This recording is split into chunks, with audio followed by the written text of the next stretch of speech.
The scene opens with a close-up of a phone screen. Miyuki sends a message to Igiano, apologizing that she cannot make it because of her club activities. Igiano, being supportive, replies telling her not to worry and wishes her luck with her practice. Igiano sits alone, staring blankly with a look of sadness. Despite his kind words in the text, he is deeply disappointed, thinking to himself that today was supposed to be their special birthday date. Amidst his disappointment, Ig remembers the moment his childhood friend, Miyuki, became his girlfriend after he confessed his feelings to her last Christmas. Ig views Miyuki as an idol he is lucky to be with, admitting that without their childhood bond, he would never have had the courage to date her. Though they have been together for half a year, his own hesitation has prevented them from even kissing. Having put so much effort into today, he is devastated that she would blow off their very first date as a couple. Standing amidst the bustling crowd of the city, Eiji Ano feels a wave of loneliness wash over him. He looks around and realizes he is right in front of the movie theater, the place where he and Miyuki were meant to spend their special day together. Eiji lets his mind wander, imagining the warmth and intimacy of the date he had planned with Miyuki.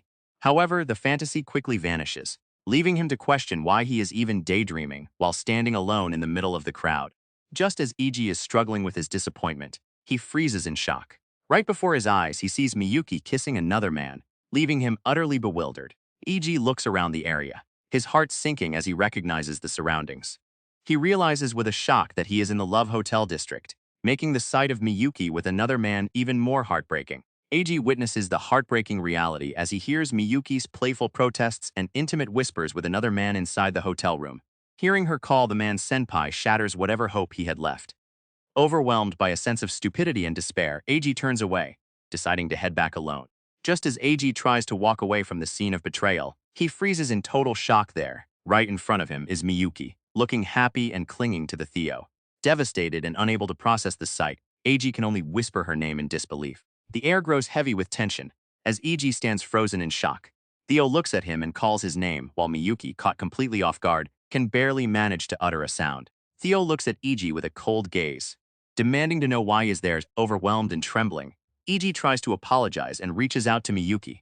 Calling her name, however, Miyuki reacts with immediate distress, pulling away and crying out that it hurts. Without warning, Theo lashes out, landing a heavy blow right to Eiji's face. The force of the impact sends Eiji flying backward, slamming him violently against a nearby wall. Theo grabs Eiji, demanding to know what he thinks he's doing to his girl. Bloodied and bewildered, Eiji desperately tries to defend himself, shouting that Miyuki is the one who cheated. Theo turns to Miyuki, urging her to speak up against Eiji. He then looks at Eiji with utter contempt, mockingly questioning if he is some kind of stalker. Theo continues his psychological torture, mocking Eiji by claiming that Miyuki only dated him out of obligation as childhood friends. He laughs as he recounts how Miyuki found Eiji boring and gross, before delivering the final blow by mentioning their intimacy in bed, leaving Eiji completely devastated and hollow. Theo coldly puts Miyuki on the spot, demanding that she choose to break up with either him or Eiji. Terrified of losing him, Miyuki breaks down in tears, pleading with Theo not to throw her away and claiming she wouldn't be able to go on living without him. Theo calmly pats Miyuki's head, accepting her desperation and claiming her as his own.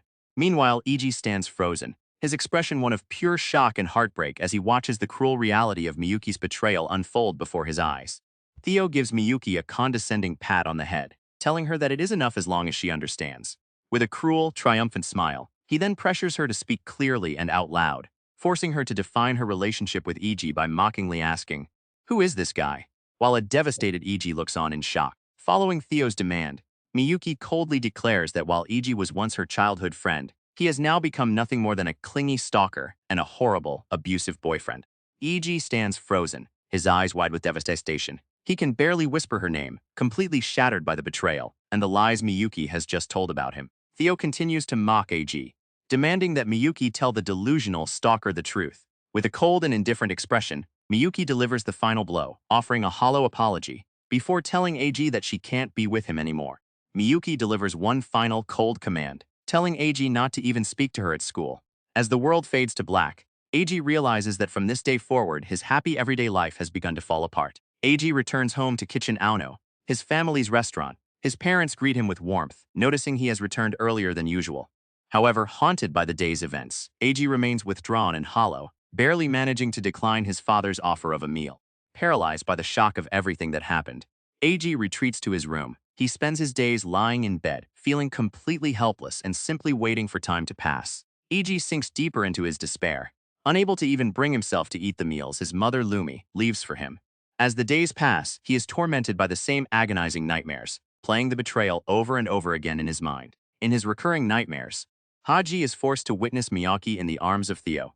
The betrayal cuts even deeper as Miyake mocks him, calling him disgusting, and claiming that he simply misunderstood their childhood friendship.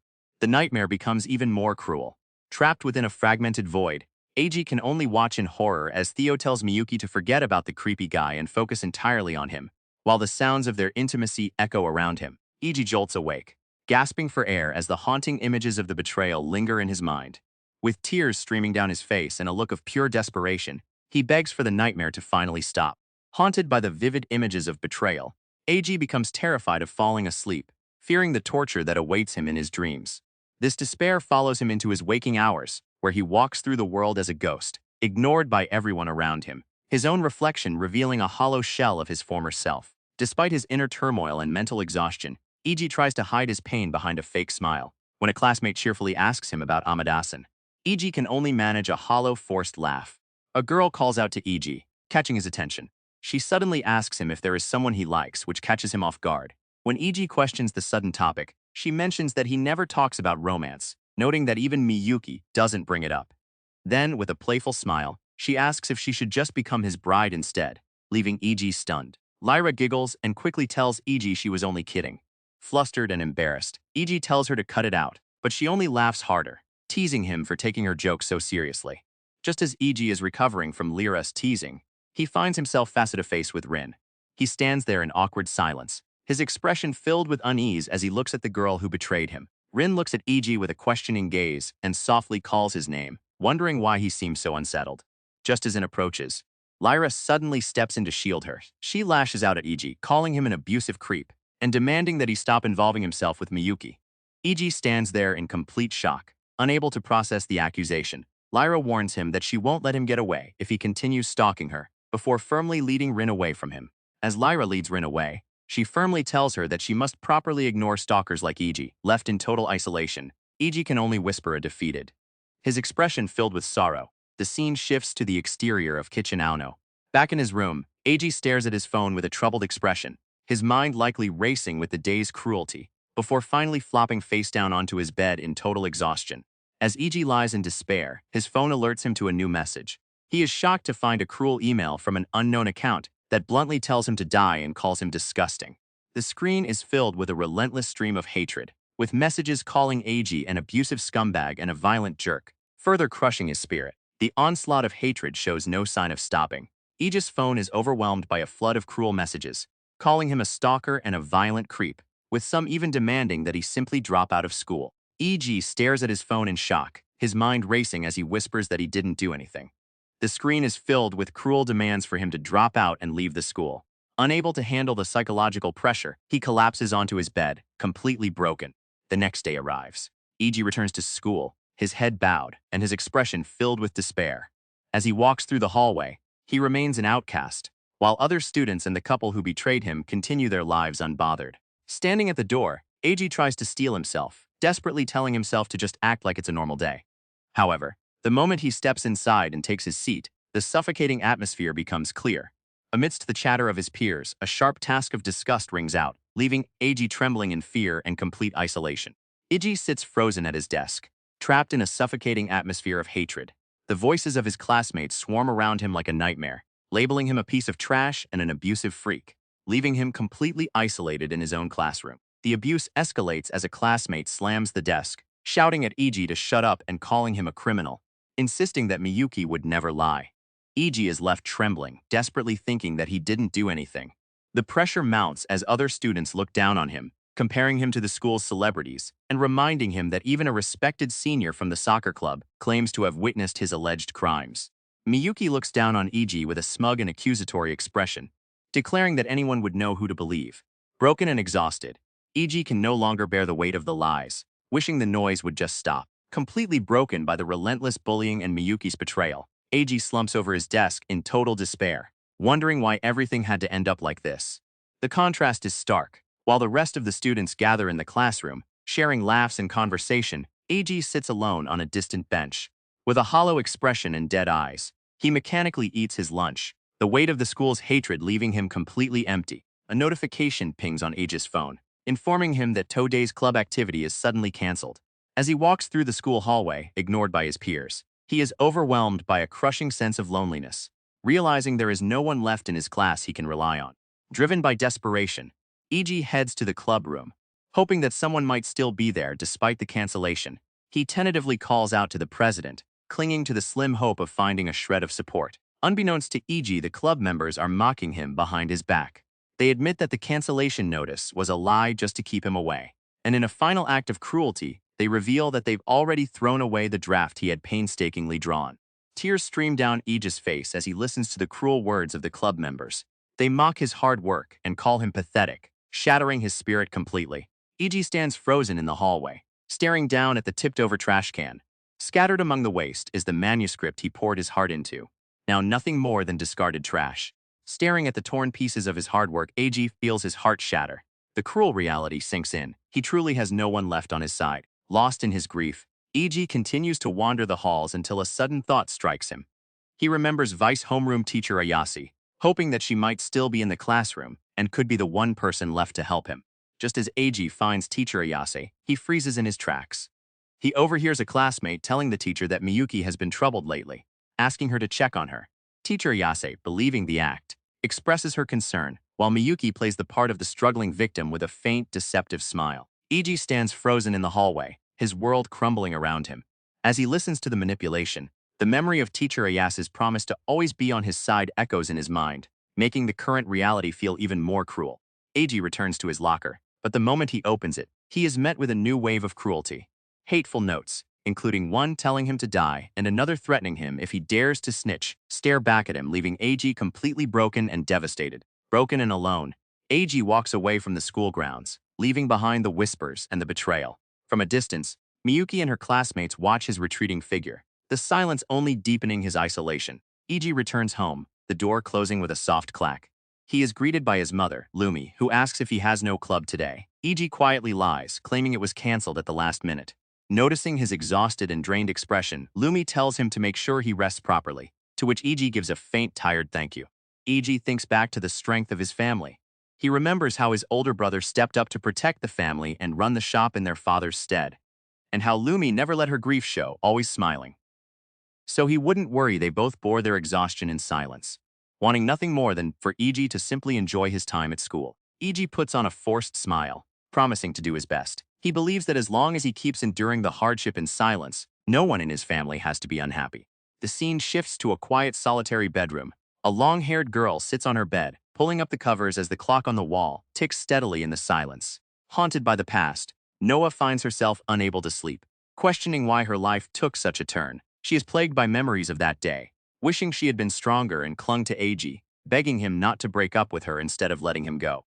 Noah remembers the heartbreaking sight of EG being bullied. She admits that she almost broke down in tears, but she quickly suppresses the emotion, reminding herself that she is the one who doesn't have the right to cry. Noah remembers the beginning of her connection with Kondo-senpai. Her friends, misinterpreting her situation, introduced her to him, a man with extensive dating experience.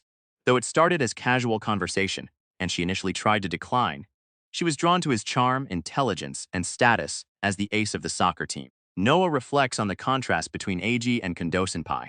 While she and AG were each other's first loves, Kondo-senpai possessed a more mature perspective on relationships, which she found incredibly attractive.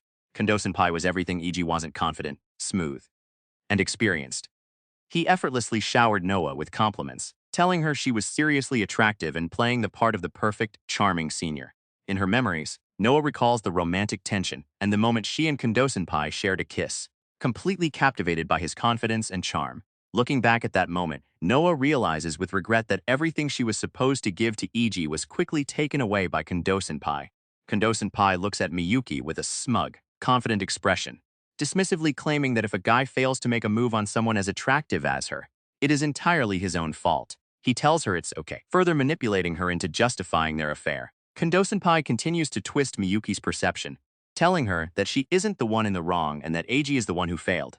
As a man, caught in his web, Miyuki finds a strange pleasure in her guilt, eventually becoming completely dependent on him. As Kondo-senpai suggests they do it again, Miyuki reflects on how she was simply the perfect mark for his manipulation. In a bedroom, Kondo-senpai casually suggests hanging out on the 30th, since the club is off. However, Miyuki hesitantly reminds him that the day is Iji's birthday. Unfazed and cold, Kondo-senpai dismisses her concern, telling her he'll simply ask another girl instead.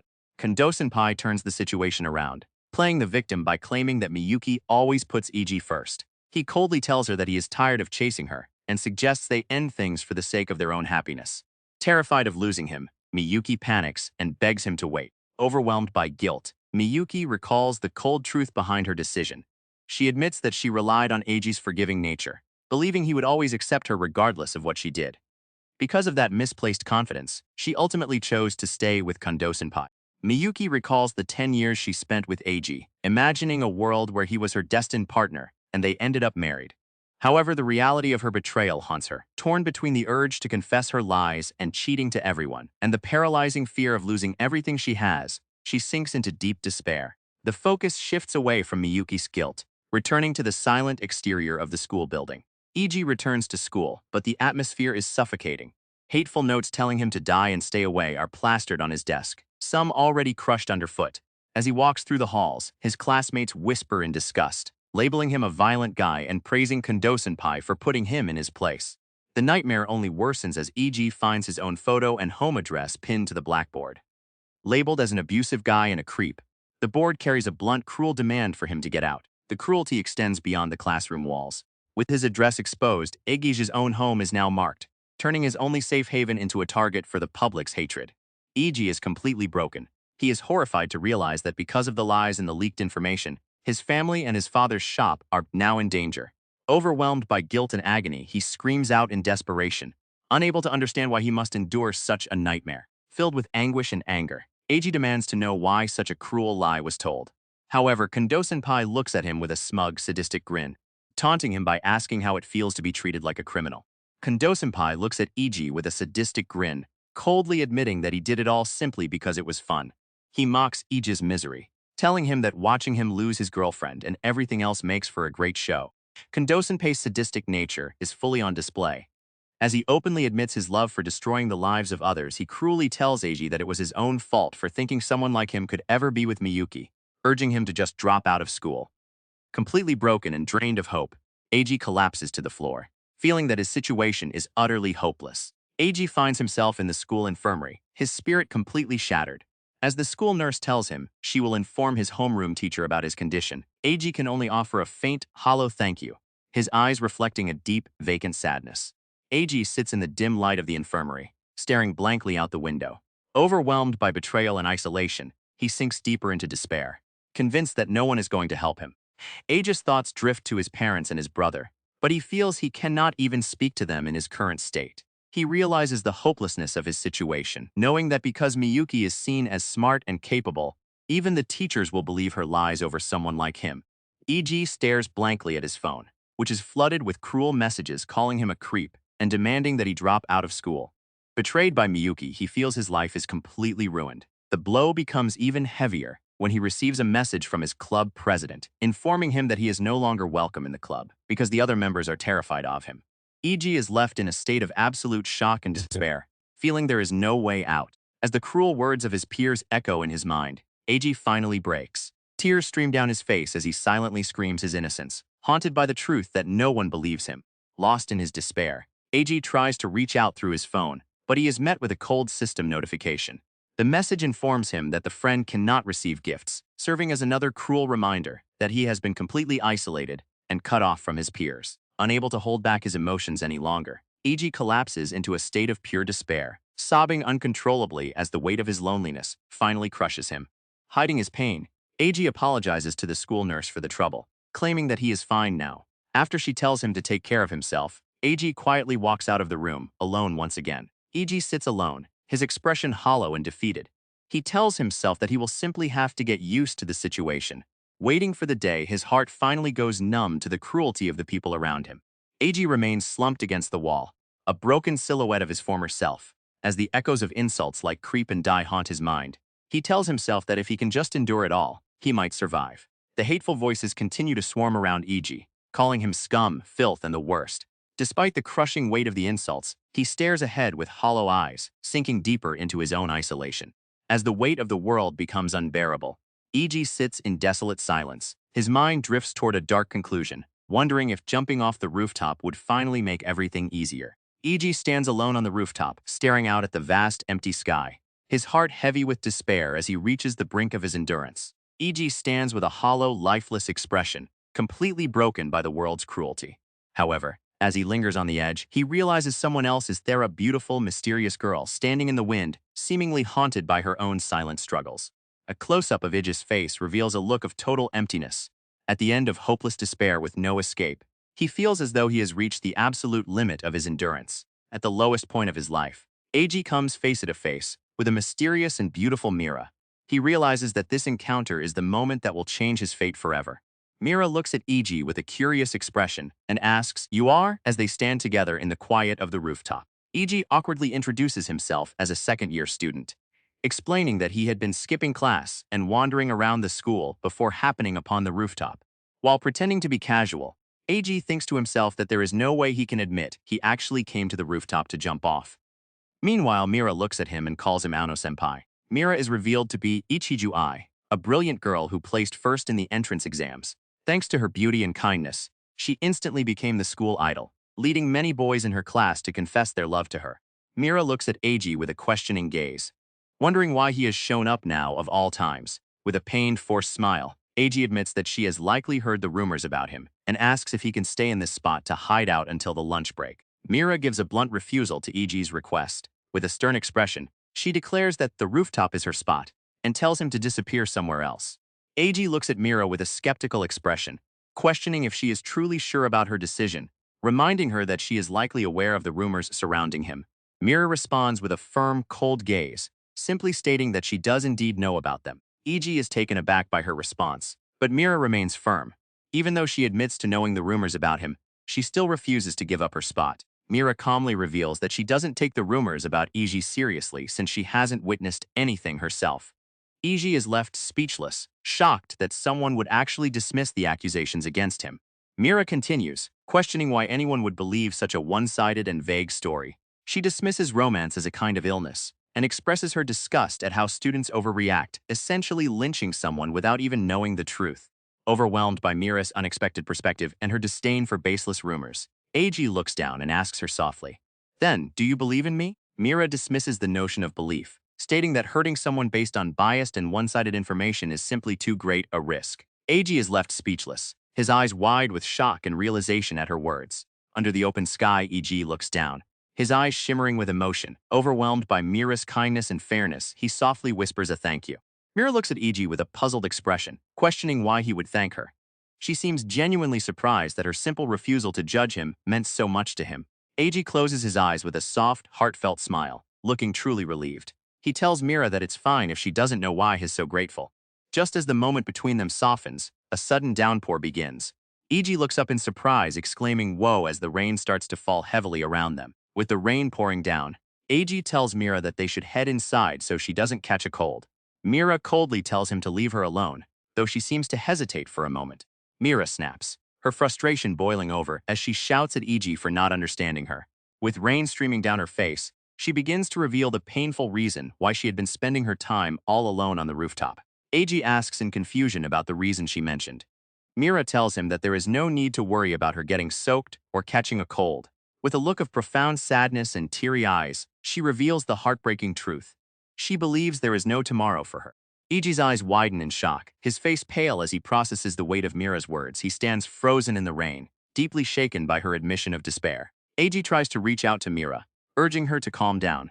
However, the weight of her despair boils over as she screams in agony, confessing her desire to die and pleading with him to leave her alone. Eiji can only watch in horror, completely overwhelmed by her raw emotion.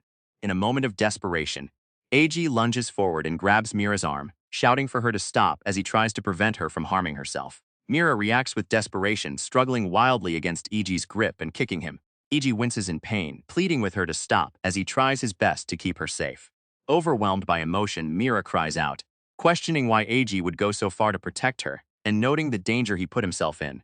Eiji, with a look of fierce determination, shouts for her to shut up, telling her firmly that you don't need a reason to save someone. Mira stares at Iji in complete shock, her eyes wide as she processes his words. As she utters a confused Iji continues, telling her that if she's really going to die, then at least in a sudden burst of passion.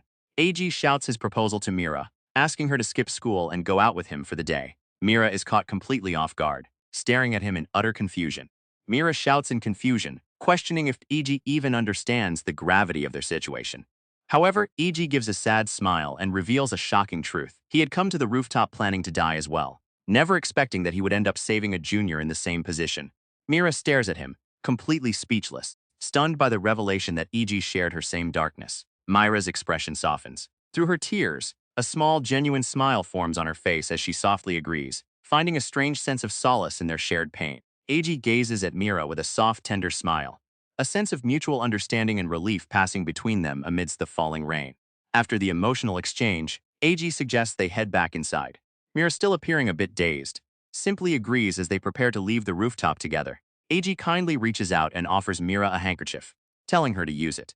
Mira is hesitant at first, but Eiji insists she take the handkerchief. She accepts it with a soft thank you. However, as they look at each other, Eiji becomes visibly flustered by Mira's gaze and awkwardly asks her not to stare at him too much, to which she simply replies that she gets it. Mira remains silent, her face flushing as she tightly clutches the handkerchief. Her clothes are completely drenched from the rain, clinging to her skin, as she feels a strange flutter in her heart after Eiji's unexpected kindness.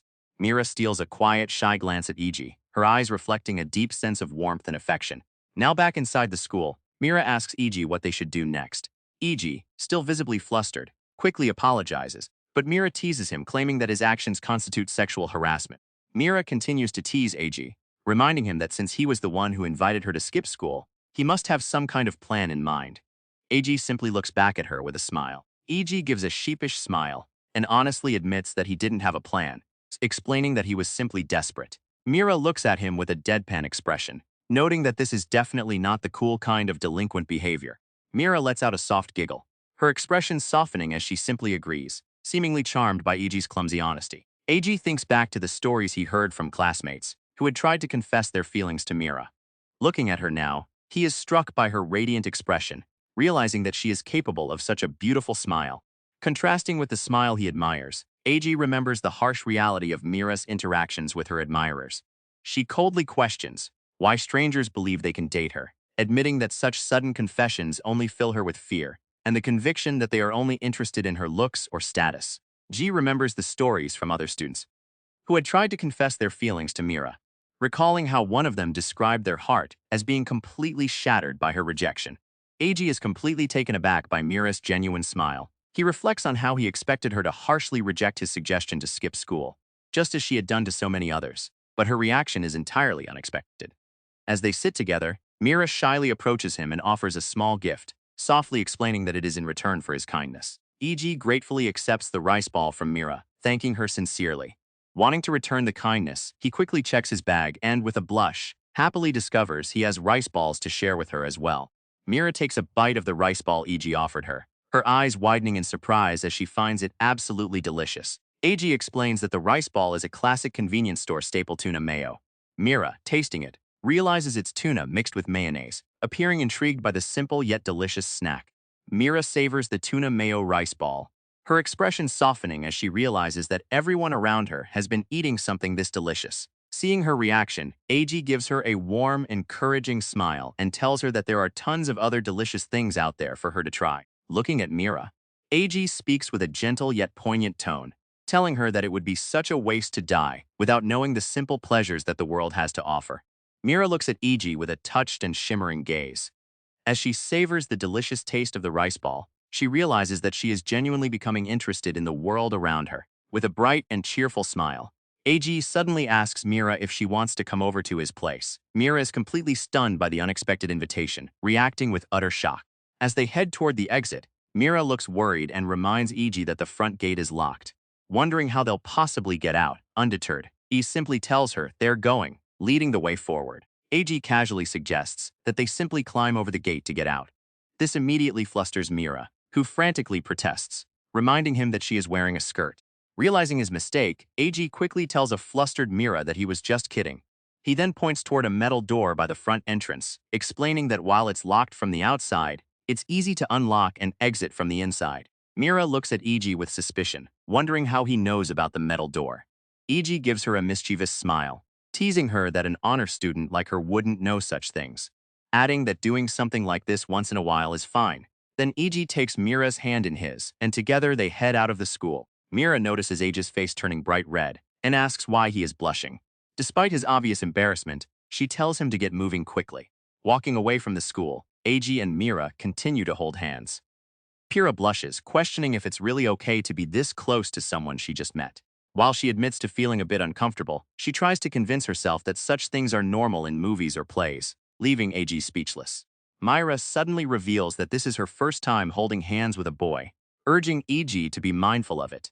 While Eiji finds her outburst embarrassing and feels flustered, he tells himself to stop overthinking the situation as they walk away together. Eiji and Mira continue walking together, still holding hands. However, their moment is abruptly interrupted by a loud, shocked voice shouting from off-screen, demanding to know what they are doing. Despite the sudden interruption, Mira and Eiji look ahead with gentle, peaceful smiles. They resolve to leave their painful pasts behind and face the future together, moving forward without looking back. Despite their shared resolve, Mira is suddenly struck by a wave of confusion. She looks at Eiji and wonders why she is allowing herself to skip school with a boy she barely knows. As Mira reflects on her current situation, she is haunted by memories of the past. She recalls a boy who once promised to protect Hera, a phrase she had heard countless times during previous confessions. However, instead of comfort, those words only serve to trigger her deep-seated trauma. Reflecting on the painful memories of her past, Mira comes to a realization. Unlike those who had triggered her trauma with hollow words, Ano-senpai was different. Mira gazes ahead with a soft, concerned expression. She thinks to herself that Eiji is such a good person that it actually makes her worry. Walking hand in hand, Mira looks at Eiji with a hopeful expression. She realizes that if she is with him, she might finally be able to escape the hell of her current life. A new presence emerges. Kondo Seiji, with a smug smile and an air of absolute superiority, he declares himself the man at the center of this world. Kondo Seiji continues to flaunt his superiority, bragging about getting into one of the prefecture's top 3 prestigious high schools and the influence of his father, a city councilman. Kondo Seiji continues his arrogant monologue, boasting about becoming the ace of his soccer team and leading them all the way to the national tournament. He claims to have been scouted by prestigious universities and reflects on how he has always been superior to others, from his academic success as a child to his height and athletic talent. Kondo Seiji continues to brag, recalling how he has been naturally popular since elementary school and has never been without a girlfriend since the 3rd grade. Kondo Seiji recalls a memory from 8th grade that he can never forget. He remembers the class otaku and the class idol, a childhood friend couple who were convinced they would marry one day. To Kondo, their pure relationship was nothing more than disgusting. Kondo Seiji recalls his time in 8th grade, smugly remembering how the class idol easily fell for his charms. The class idol begins to badmouth her former boyfriend, the class otaku, claiming that dating him was the greatest shame of her life. However, Kondo Seiji looks on with cold indifference, privately dismissing her as a stupid woman playing the part of a tragic heroine. A flashback reveals the class otaku and the class idol smiling brightly together, blissfully unaware of the betrayal to come. To Kondo Seiji, their naive belief in being destiny partners is absolutely hilarious. Kondo Seiji recalls the cruelty of his actions, boasting that he recorded the class idol's insults and played them for the class otaku. He views the boy's total emotional collapse as a masterpiece, as the heartbroken otaku cries out in disbelief over the broken promise of marriage. Kondo Seiji recalls the thrill of that moment, his face twisted in a sadistic grin. For him, breaking someone's spirit was the ultimate victory, and the feeling of conquest was incredibly satisfying. Kondo Seiji admits that since that experience, he has come to love the thrill of stealing other men's women. In the flashback, the class idol looks at the class otaku with utter disdain, calling him tacky and demanding a quick breakup so she can be happy with Kondo instead. Kondo Seiji reflects on the predictable pattern of the women he seduces, noting how the class idol's grades plummeted as she fell under his spell. Without a shred of remorse, he recalls dumping her the moment high school started, mocking her for being stupid enough to alienate her old friends for a man who never truly cared for her. In a state of total desperation, the class idol screams in disbelief, questioning why Kondo-senpai is breaking up with her after she threw everything away just to choose him. Kondo-senpai looks at the class idol with utter contempt. He tells her bluntly that he hates loose women and that he has started to hate her too, ending their relationship on the spot. The class idol is left devastated, her eyes filling with tears of shock and despair. In the end, the former class idol's life spiraled downward. After being discarded by Kondo-senpai, she fell into truancy and became the target of ridicule, ultimately meeting a truly bad ending. With a twisted, sadistic grin, Kondo-senpai reflects on his nature. For him, there is no greater joy than ruining the lives of others and laughing as they fall apart. With his sadistic nature revealed, the focus shifts to Miyuki. She smiles brightly, completely unaware that she is the next target in Kondo-senpai's twisted game. Unaware of the danger, Miyuki looks up at Kondo-senpai with a hopeful and admiring expression as he suddenly grabs her arm, beginning his plan to manipulate and destroy her. Kondo-senpai orchestrates a cruel plot, posting a fake claim on social media that Eiji is abusing Miyuki. As other students begin to see the post, Kondo-senpai looks on with a sadistic grin, eager to see just how far Eiji and Miyuki will fall under the weight of his lies. Miyuki looks on with a heavy heart, noting that Eiji hasn't returned since the morning homeroom. In the background, the students who once mocked him are now frantically erasing the graffiti from his desk. Overwhelmed by guilt, she wonders if Eiji has finally quit school because of her. Trembling and overwhelmed, Miyuki desperately insists that she knew nothing about the situation. Beside her, Kondo-senpai maintains a triumphant and smug expression, reveling in the chaos he has orchestrated as the truth about his rumors begins to surface. Eiji stands quietly by the railing, looking out with a calm, almost detached expression, thinking to himself that things are not so bad. Suddenly, Miyuki spots him and calls out his name, her face lighting up with shock and emotion. Eiji reaches out and takes the Mira's hand. They walk away together, their hands firmly clasped in a moment of silent connection. Miyuki stares in utter disbelief, completely blindsided by the sight of Eiji walking away with another girl. Overwhelmed by disbelief, Miyuki's mind races as she watches Eiji walk away. Consumed by jealousy and rage, she demands to know who that girl is, cursing her as a homewrecker. Watching from a distance, the homeroom teacher of Class 2B, Takeyanagi, reflects on Eiji's situation. He acknowledges that Eiji did something reckless, but he is genuinely glad to see that he is safe. The scene shifts back to earlier that morning during homeroom. Takeyanagi announces the start of the second semester to his students and prepares to take attendance. Takeyanagi continues taking attendance for Class 2B. After he calls out Eiji's name, and Eiji stands up to respond. Takeyanagi calls out Eiji's name, but the focus shifts to Eiji's desk, which is defaced with cruel messages such as die and loser. Takeyanagi looks on, witnessing the harsh reality of the bullying Eiji has endured. With Eiji's seat remaining empty and the hateful graffiti staring back, Takeyanagi addresses the silent classroom, asking if anyone knows where Ano is. A student informs Takeyanagi that Eiji claimed to be unwell and had gone to the nurse's office. After acknowledging this, Takeyanagi instructs the rest of the class to line up in the gym, stating that he will go check on Eiji himself. As the class begins to move, Miyuki is shown with a troubled and sweating expression, appearing deeply unsettled as someone calls out the name Amada. Miyuki rushes through the hallway, desperately calling for Takeyanagi-sensei. Just as the teacher reaches the door of the nurse's office, school nurse Mitsui approaches Takeyanagi with a worried expression, telling him that there is an urgent matter regarding Eiji. She asks if Eiji has returned yet, to which Takeyanagi replies that he was just about to look for him. Overwhelmed with guilt, Mitsui apologizes profusely, admitting that Eiji's behavior had been strange. She laments that she should have stopped him by force and urgently asks Takeyanagi if something has happened. Mitsui explains that Eiji had simply asked to rest because he wasn't feeling well, leaving Takeyanagi puzzled. Determined to find him, Mitsui declares that she will search the school. Takeyanagi thanks her and informs her that he will speak with the vice principal first, as the principal is currently attending the all-school assembly. Takeyanagi meets with the vice principal, noting that it is problematic that the principal is currently occupied with the assembly. Looking troubled, the vice principal tells Takeyanagi to investigate the matter by asking the students for detailed accounts of what happened and decides to hold a strategy meeting immediately after school. Takeyanagi gives a brief and professional response, acknowledging the vice principal's orders. Takeyanagi stands before the class with a cold, menacing expression. He addresses the students in a sharp tone, asking them if they know what property damage is, leaving the entire room in a state of tension and fear. Takeyanagi clarifies that the property damage he is referring to is Eiji's desk. As he admits that he doesn't yet know who is responsible, the students in the classroom look on with uneasy and guilty expressions.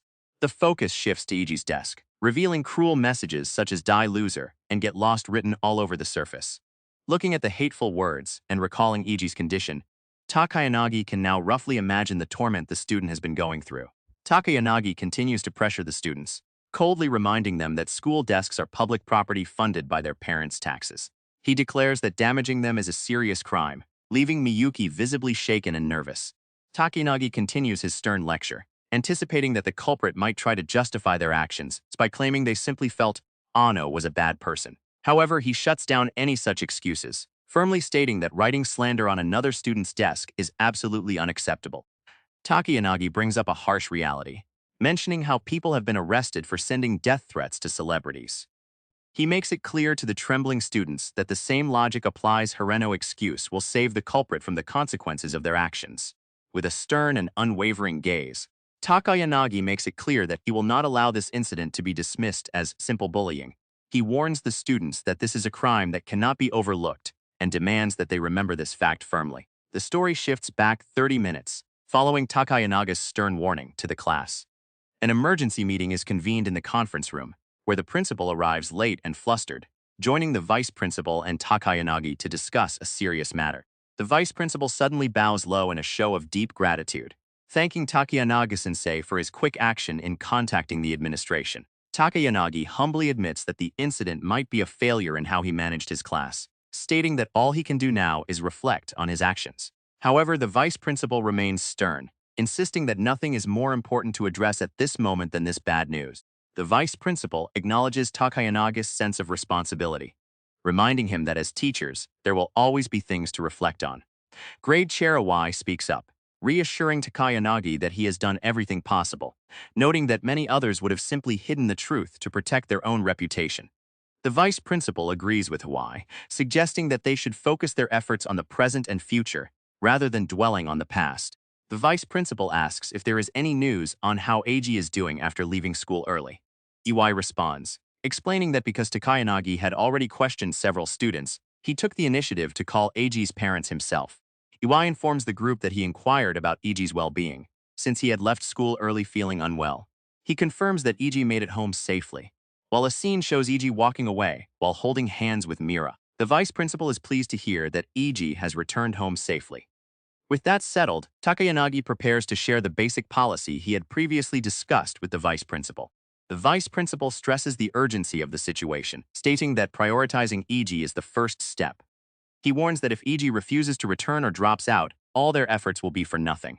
Takayanagi firmly agrees, acknowledging the need to provide Eiji with unwavering support. Kondo-senpai is preoccupied with his phone, exchanging sweet messages with Sayaka about meeting up after club. However, his peace is short-lived as other students burst into the room, urgently shouting that there is trouble. Kondo-senpai looks panicked as he reveals the truth. They had planned to punish Eiji by graffitiing his desk. The class otaku adds with a serious expression that Takayanagi is now treating the incident as a crime and has launched a full investigation. Kondo-senpai is taken aback by the speed of the investigation. He mutters to himself, surprised that the downer teacher is acting so quickly, having assumed that Takayanagi was the type of person who would just cover things up. Unbothered by the situation, Kondo-senpai dismisses the risk, claiming that even if the investigation escalates, his father will simply deal with it. His underclassmen, who helped him graffiti the desk out of loyalty, are left stunned by his cold and arrogant attitude, with a gaze of pure contempt. Kondo-senpai looks at his underclassmen and coldly asks when he ever asked those idiots to do such a thing. The underclassmen are left stunned by Kondo-senpai's sudden betrayal. He coldly tells them that they are the ones responsible for spreading rumors and trashing school property, claiming he had merely shared his worries with them. Kondo-senpai coldly instructs his underclassmen to deny everything, pointing out that there is no hard evidence against them. Overwhelmed by guilt and fear, one of the boys panics, unable to bring himself to lie. Kondo-senpai delivers a chilling warning, telling his underclassmen that they are finished if they don't follow his lead. With a sinister look in his eyes, he smugly revels in the fact that he has now acquired 2 more slaves. The scene shifts away from Kondo-senpai. Eiji and Mira are seen sitting on a park bench, both panting heavily as they try to recover their breath. As they sit in silence, a voice from off-screen calls out to them, asking if they are all right. Eiji looks at Mira with a small, admiring smile, telling her that just being able to keep up with him is amazing. Still catching her breath and looking worn out, Mira replies that keeping up with a guy running at full strength is simply tough. A brief memory surfaces of Mira being praised as an ace with both brains and brawn, despite her refusal to join any clubs. Returning to the present, Eiji asks if they should continue, prompting a flustered Mira to complain that he is teasing her too much. Eiji gives a mischievous smile, admitting that he is probably just hopeless at explaining. Mira looks at him with a skeptical expression and simply calls him a liar. After their playful exchange, AG and Mira walk side by side through the quiet streets, eventually arriving at the storefront of Kitchen Ono. EG steps through the door and announces his arrival. He is greeted by a black-haired girl wearing an apron, who welcomes him back and expresses surprise that he is home so early. Mira teases AG for skipping school, while AG simply claims he left early because he wasn't feeling well. As they settle in, Mira realizes that AG's home is actually a family restaurant known as Kitchen Ono. AG shares a memory of his late father, Leon, explaining that he had trained at a famous hotel and saved money to establish their family restaurant. Leon fell in love with EG's mother, Lumi, who worked at the hotel's front desk. Together, they opened their own Western-style restaurant, Kitchen Ono. Now, EG's older brother, a culinary school graduate, serves as the second-generation owner, while Lumi handles the accounting and waitressing. Mina kindly offers to treat AG and Mira to lunch, advising them to use the back break room since the restaurant will soon get crowded. EG gives a warm smile and tells Mira not to worry. As they enter the room, Mira shyly peeks around the door frame, observing her surroundings. Looking shy and blushing, Mira introduces herself as Ichiju Hai. She expresses her gratitude for EG's constant help and apologizes for the unexpected visit. Mina and AG's older brother stare in total disbelief, their eyes wide with shock as they react to Mira's sudden appearance and her connection to AG.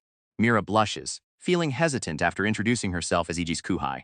Beside her, Mina is completely floored, covering her mouth in pure shock and excitement as she processes the revelation. Mina is completely thrilled, apologizing for her excitement while gushing over how cute Mira is. Beside her, EG's older brother nods, admitting that EG truly surprised him. Mina then tells them to relax and eat whatever they like. Mina gives Mira a welcoming smile, telling her to make herself at home. Mira, feeling touched and slightly shy, looks up and thanks her sincerely. Mira looks over the menu and asks AG for a recommendation. AG points to the special lunch, suggesting their signature omelet rice. Mira's eyes sparkle with excitement as she exclaims that it looks delicious. AG returns to the room, informing Mira that he has placed the order. Feeling a bit self-conscious, he apologizes for the plainness of the place.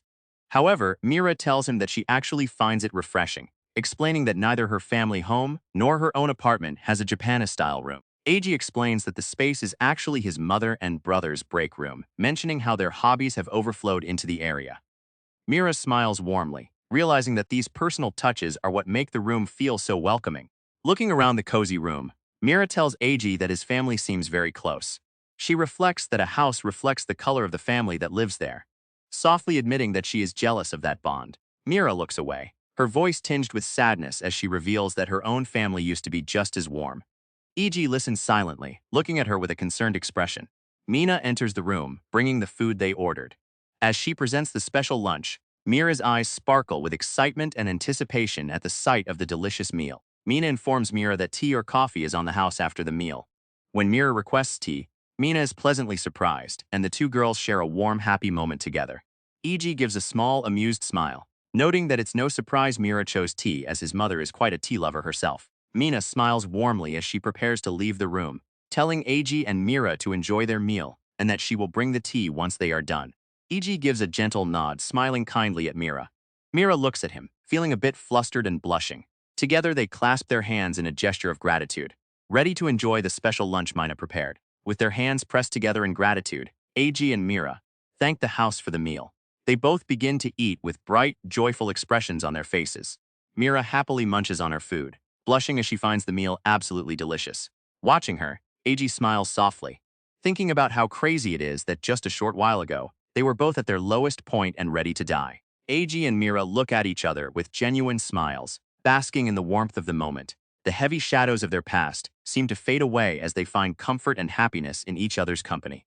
Mira beams with happiness as she enjoys the food, telling AG that everything is delicious and that the tanjiro feels especially comforting. Looking at the hearty soup, E remembers his late father's special recipe and the way he would carefully simmer the vegetables to create such a rich flavor. A gentle smile appears on Ege's face as he thinks of his father, feeling truly proud of the man he was.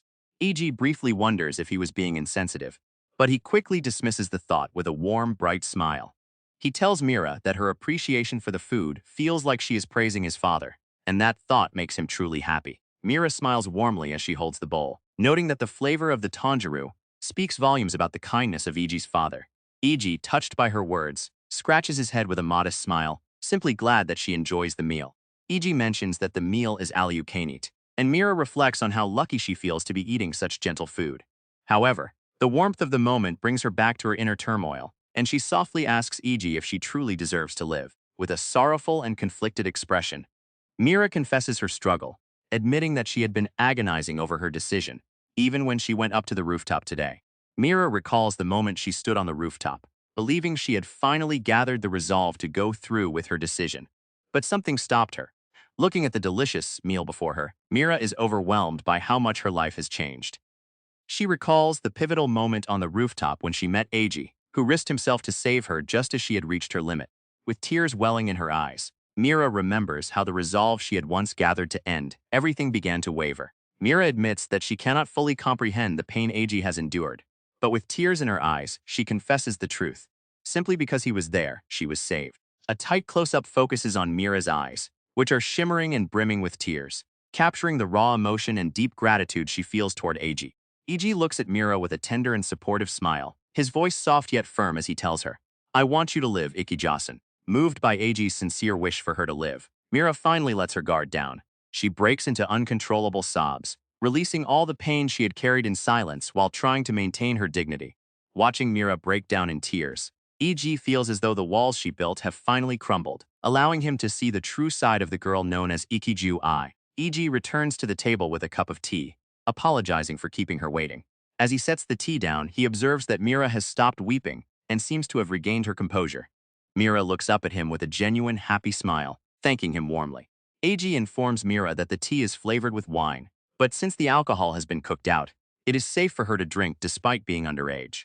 Mira is delighted and declares the tea to be her top recommendation. Mira takes a sip of the tea, finding it delicious even on its own. She notes that adding sugar brings a sense of happiness, and she beams with joy as she enjoys the drink.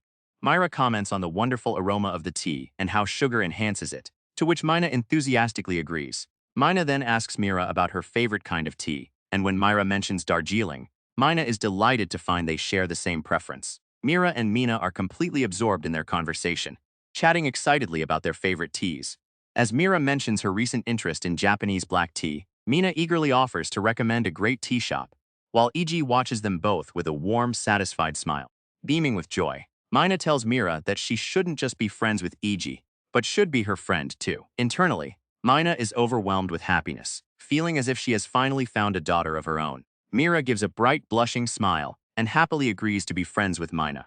As the visit comes to an end, AG offers to walk Mira to the station. However, Mira politely declines, standing up to take her leave. Mira gives a tender, blushing smile, admitting that the time they spent together was far too enjoyable. She explains that if EG walks her to the station, she will only end up feeling lonelier once she finally leaves. EG looks at her, listening to her honest and heartfelt words. Mira looks at EG with a soft, warm smile and tells him that it's okay. EG can only stare back, seemingly touched and a bit awkward after her honest confession. "Meeting you gave me a reason to be here."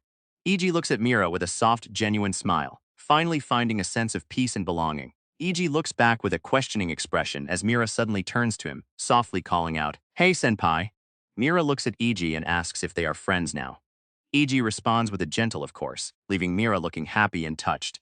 Mira beams with a radiant, happy smile, her eyes closed in pure joy. She tells AG how happy she is and asks him to keep looking after her from now on.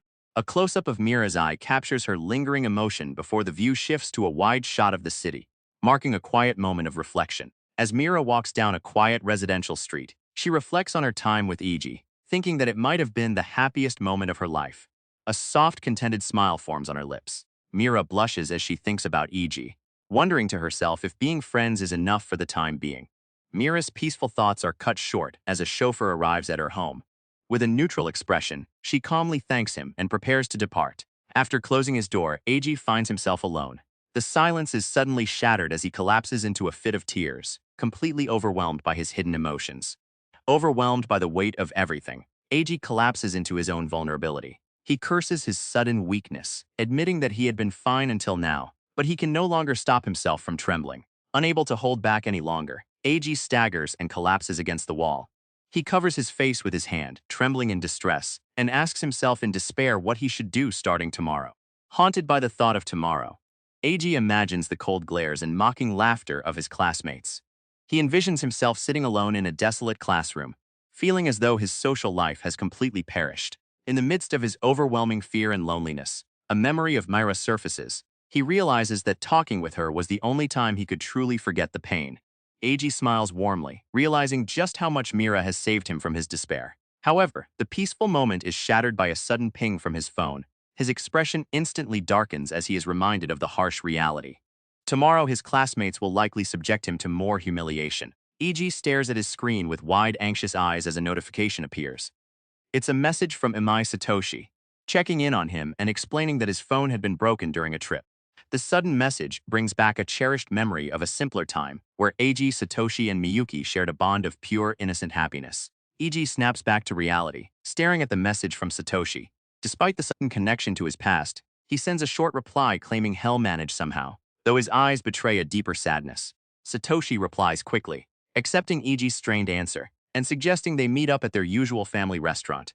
Eiji stares at the screen, his eyes wide with shock and apprehension at the unexpected invitation. Eiji sits alone in the darkness, feeling the crushing weight of his isolation. He thinks about how his classmates and clubmates have all turned their backs on him. Even Satoshi doesn't truly understand the situation. Yet the simple fact that Satoshi still treats him the same as always brings tears of relief and happiness to his eyes. Eiji agrees to the invitation, and the scene cuts to the exterior of their usual meeting place, Kitchen Ano. Upon arriving at Kitchen Ano, Eiji is immediately spotted by Satoshi.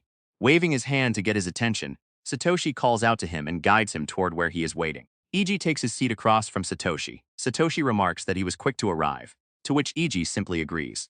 Satoshi tells Eiji that regardless of the rumors, he is still his friend and that his well-being is a big deal. Overcome with guilt, Satoshi slams the table and apologizes profusely for not realizing that Eiji had been in such a desperate situation. Satoshi bows his head in a deep apology, admitting that he failed Eiji as a friend and asking if he can ever be forgiven. Eiji looks on with wide eyes, deeply moved by his friend's sincerity. Satoshi admits that he doesn't really use social media, which is why he remained oblivious to the strange and cruel rumors spreading about Eiji. The screen reveals the shocking nature of the posts, with strangers reacting in horror to the false accusations of abuse. Satoshi recalls the reasons for his absence, mentioning how classes split in the second year and club trips kept him occupied. However, he quickly dismisses these as mere excuses, gritting his teeth in guilt as he apologizes for not being by Eiji's side when he needed him most. Looking down with uncertainty, Eiji asks if Satoshi believes him. Satoshi is momentarily confused by the question, but then he smiles gently, telling Eiji that he knew those rumors were lies right away. Satoshi continues, explaining that while a club junior had shown him the malicious posts, he never believed them. He looks at Eiji with conviction, stating that he knows Eiji is not the kind of person who would ever lay a hand on anyone. Satoshi continues his reassurance, adding that because Miyuki is the other party involved, he finds the rumors completely unbelievable. Satoshi looks at Eiji with a gentle, reassuring smile, firmly concluding that the rumors surrounding him must be some kind of mistake.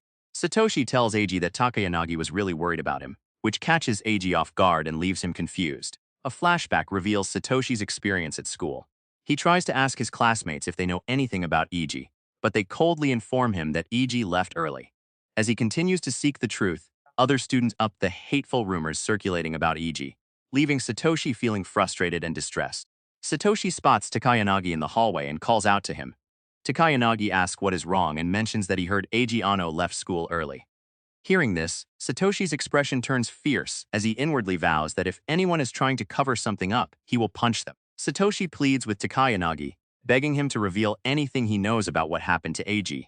Takayanagi explains that he only became aware of the situation that morning and hasn't found any answers despite his efforts. He then asks Satoshi if he has heard anything, noting that the two of them are childhood friends. Realizing that Takayanagi is just as clueless as he is, Satoshi decides to cooperate. He tells the teacher that he has only just found out about the situation himself, but he promises to share every piece of information he has. In the flashback, Satoshi becomes emotional as he defends Eiji's character, firmly telling Takayanagi that Eiji would never do something like this. Takayanagi listens solemnly and thanks Satoshi for his honesty, asking him to pass a message along to Eiji if possible. Takayanagi looks at Satoshi with a determined expression, promising to take full responsibility and resolve the situation.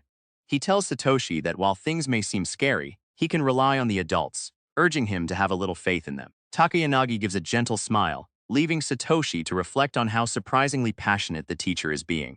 A heartbreaking contrast is shown as both Eiji and Satoshi are seen weeping, their faces filled with overwhelming sadness and despair. Eiji and Satoshi sit opposite each other at a table, enveloped in a heavy, oppressive silence. Eiji keeps his head low, unable to look up, while Satoshi watches him, both of them burdened by the emotional pain they are enduring. The heavy atmosphere lingers as the scene shifts to a quiet residential street, where Rin walks alone, her solitary figure appearing small against the towering buildings. Rin walks with a sense of urgency, her breath coming in short, heavy gasps. Overwhelmed by her emotions, she tells herself that she must apologize. Driven by her desperation to apologize, Rin finally arrives at Kitchen Ano, standing silently before the building. With a heartbroken expression and tears welling up in her eyes, Rin stares ahead, her voice trembling as she tells herself that she absolutely has to apologize to Eiji. Memories of their happier days. Flashback Rin cooking with a gentle expression. Eiji laughing with his friends while Rin looks on, and the two of them smiling brightly together in a moment of pure joy. A memory of Eiji's warm, happy smile flashes through Rin's mind, reminding her of the kindness he once showed her. Tears streaming down her face, Rin is consumed by regret. She desperately tells herself that she must take back the happy future she once had with Eiji. Just as Rin gathers her courage to step inside, she freezes through the doorway. She spots Eiji engaged in a conversation with Mira, leaving her hesitant to approach. Rin freezes in shock, her eyes widening as she witnesses Eiji in the company of Mira.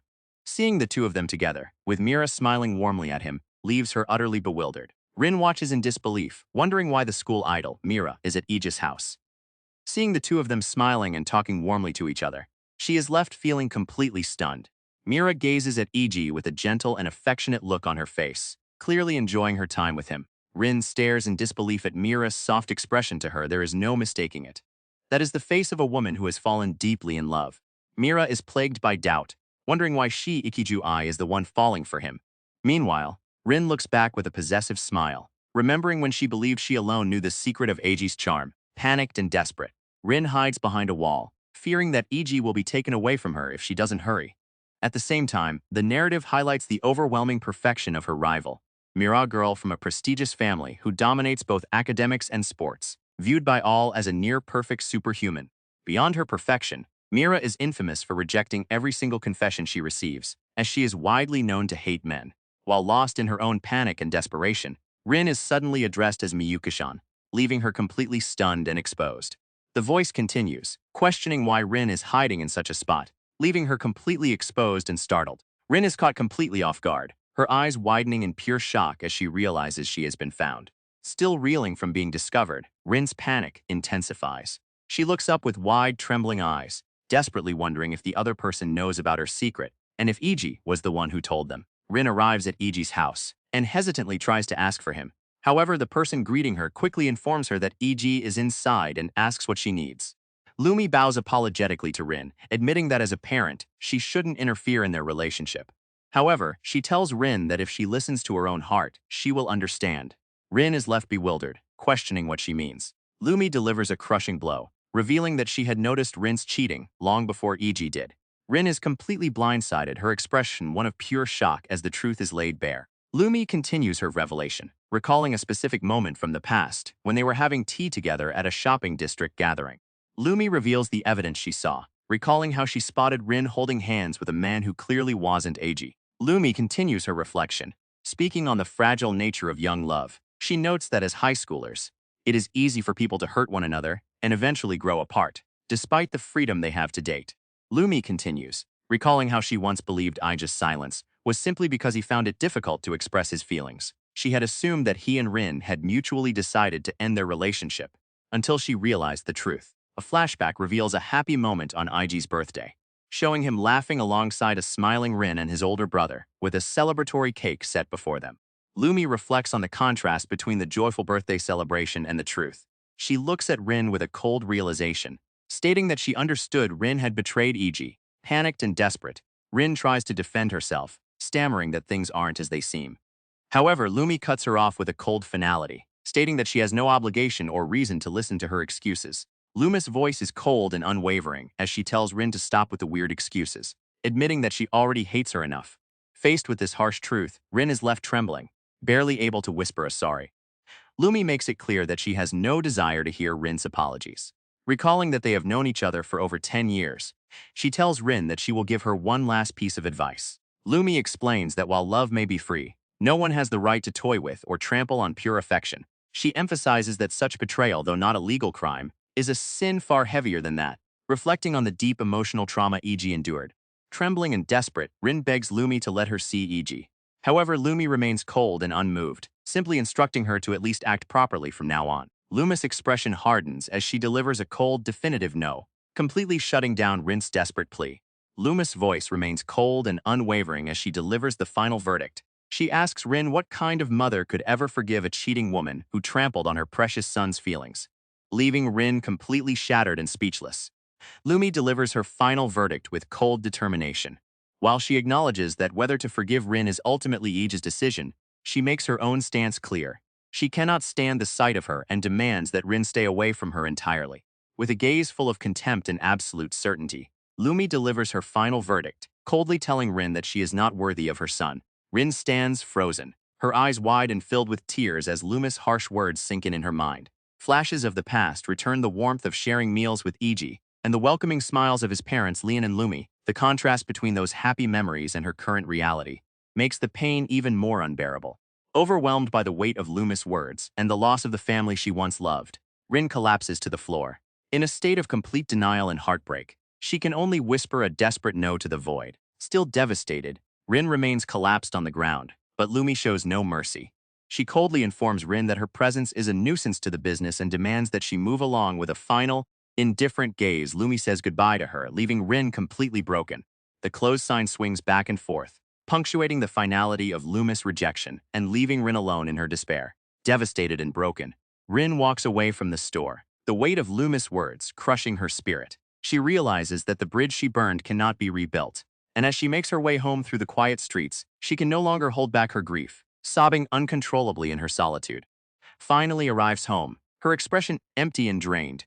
Her mother greets her with a bright, cheerful smile, noting that she is back earlier than usual, oblivious to the heartbreak Rin is carrying. Elia smiles brightly, teasing Rin about how lovely she and Iji are. While her mother chats happily and mentions Iji's health, Rin stands frozen in a state of shock. The contrast between her mother's cheerfulness and her own despair, making the situation even more suffocating. Elia beams with happiness, telling Rin how wonderful her youth is. She nostalgically recalls how Rin had always wanted to be Iji's bride, since she was a little girl, adding a layer of irony to the emotional wreckage Rin is currently enduring. Rin's face is a mask of pure horror and emptiness, her eyes wide and hollow. Unable to process the irony of her mother's words, she barely manages to whisper a trembling, "Yeah?" Rin tells Elia not to remind her of such embarrassing things, trying to mask her overwhelming despair with a casual response. Seeking a way to escape the conversation and her own emotional turmoil, Rin tells her mother that she needs to go study for an upcoming test. Elia, remaining completely oblivious to her daughter's distress, gives her a warm smile and wishes her good luck. Rin quickly turns the doorknob and enters her room, slamming the door shut behind her to be alone with her turmoil. Once inside the safety of her room, Rin collapses onto her bed, sobbing uncontrollably. The weight of her actions crushes her as she realizes that her betrayal extends beyond Aegis, has betrayed her own mother's trust as well. Lost in a whirlwind of despair, Rin berates herself for her betrayal. She acknowledges that while she wants the one who cheated, her role in this conspiracy to frame and isolate Aegis makes her just as guilty. Convinced that Aegis' suffering far outweighs her own, she concludes that there is no way she will ever be forgiven. Still trapped in her spiral of self-loathing, Rin opens her desk drawer to retrieve a piece of paper, her face clouded with pain and regret. Rin gazes at a photograph from their entrance ceremony, showing a happier time when she and E.G. were close. Overwhelmed by the memory and her current guilt, she clutches the photo to her chest and sobs uncontrollably. Overwhelmed by the memories of the past, Rin breaks down completely, tears streaming down her face as she sinks deeper into her regret. Still consumed by her turmoil, Rin reaches for her phone and messages Kondosenpai, asking to meet him. As she stares at the screen with tears streaming down her face, she tells herself that she has no choice but to become a completely despicable woman. The next day arrives. AG bids his parents farewell as he heads out, but he is far from okay. He clutches his stomach in pain, feeling that he is in a truly terrible condition. Mira appears with a radiant smile, cheerfully greeting AG with a bright "Good morning, senpai." Mira is left stunned as EG suddenly shuts the door in her face. Confused and flustered, she exclaims that she woke up early hoping they could go to school together, while EG looks completely overwhelmed and embarrassed. EG's older brother tells him to hurry up and go, noting that she has come to pick him up. EG, looking flustered, realizes that the voice he hears is Achen's. Mina gives Iji a gentle push, telling him to hurry up and go outside to meet the girl waiting for him. Iji finally gives in and opens the door. Mira greets him with a bright smile and warmly wishes his mother a good morning. Mina responds with equal enthusiasm, calling her Achan and thanking her for coming, while a flustered Iji can only watch as the two of them get along so well. Mina excitedly remembers that they are having oyster fry for dinner and asks Mira if she likes it. Leon joins in with equal enthusiasm, boasting that the dish, served with plenty of tartar sauce, is a popular seasonal limited menu item. Mina warmly tells Migra that the meal is always free for her. Migra beams with excitement, declaring her love for oyster fry, but then feels a bit guilty for being treated so many times. Promising to pay next time, Mina simply reacts with a playful "oh my." Mina warmly tells Mira not to worry about the payment, even suggesting that they can do takeout if it's more convenient. Touched by her generosity, Mira looks at her with admiration, thinking about how truly responsible and kind Mina is. Mina gives Iji a little push, urging him to get going. Mira beams with joy, thanking Mina and expressing how much she is looking forward to the oyster fry. Finally, Iji calls out a farewell as he and Mira head off together. Mina watches them depart with a soft, knowing smile on her face. Iji and Mira walk side by side down the street, heading toward their destination. A warm farewell lingers in the air as they depart together. While walking together, Mira curiously asks Iji if he eats fried oysters often. After Iji gives a brief response, Mira expresses her immense excitement for the upcoming meal, happily detailing her favorite sauces, ranging from Worcestershire to lemon, ponzu, and even chili sauce. Walking side by side with a gentle smile, Eiji feels a sense of peace. He realizes that thanks to Mira walking with him, the fear that once weighed him down has significantly decreased. While Eiji and Mira continue their walk, a couple of female classmates watch them from a distance, whispering to one another. However, the moment of peace is interrupted as Eiji's expression turns solemn, a sudden thought crossing his mind. The whispers of their classmates grow louder and more judgmental. They are baffled to see the school's most beautiful girl, Mira, walking beside Eiji, with some even speculating that she might be coerced due to the dark rumors surrounding him. Eiji looks at Mira with a worried expression, asking if she is okay. He can't help but fear that by staying by his side, Mira might also become a target of the school's bullying. Mira dismisses Eiji's concerns with a playful and confident smile. She tells him that there is no way such a thing would happen, admitting that although it feels strange to say it herself, she is actually quite popular. Eiji admits that it's true, as he has never heard any bad rumors about Mira, while she looks on with a smug, confident expression. A flashback reveals the reality of Mira's popularity, showing her coldly turning down a student's desperate plea to date her. Eiji reflects on this scene, feeling a sense of unease. Mira politely thanks the boy for his feelings, but asks to remain friends. It is revealed that although she rejects confessions without hesitation, her sincere approach leaves no hard feelings, making her incredibly popular and well-regarded by everyone, including her female classmates. Mira cheerfully clings to Eiji, calling him senpai.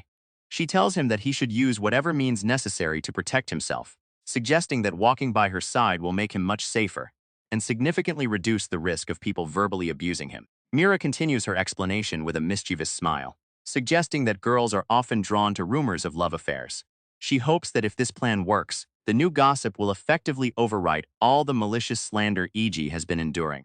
Eiji looks troubled, admitting that he doesn't want Mira's reputation to drop because of their association. Mira looks at him with a soft, affectionate gaze, calling him kind but noting that he is being far too considerate. Mira firmly tells Eiji that she doesn't need a reputation that could be ruined just by walking to school with a close friend. She adds that she wants nothing to do with people who direct malice toward him without even knowing his true character, leaving Eiji stunned by her strong conviction.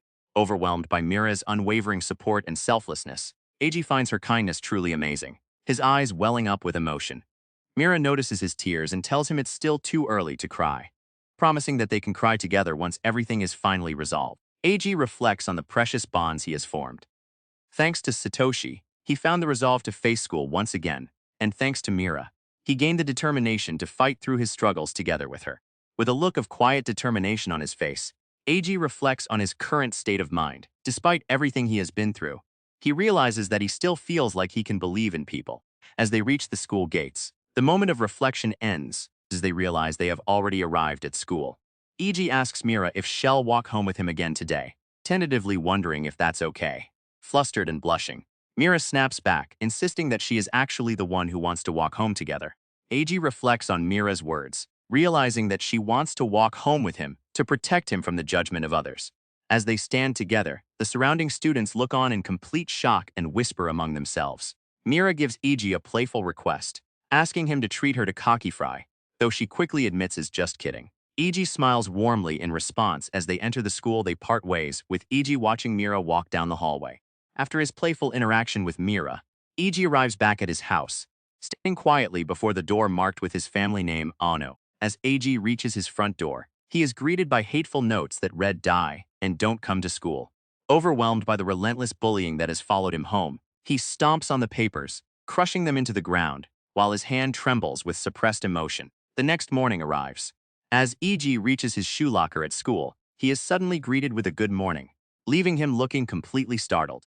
A male classmate approaches Iji at the shoe lockers and gives him a friendly, casual greeting.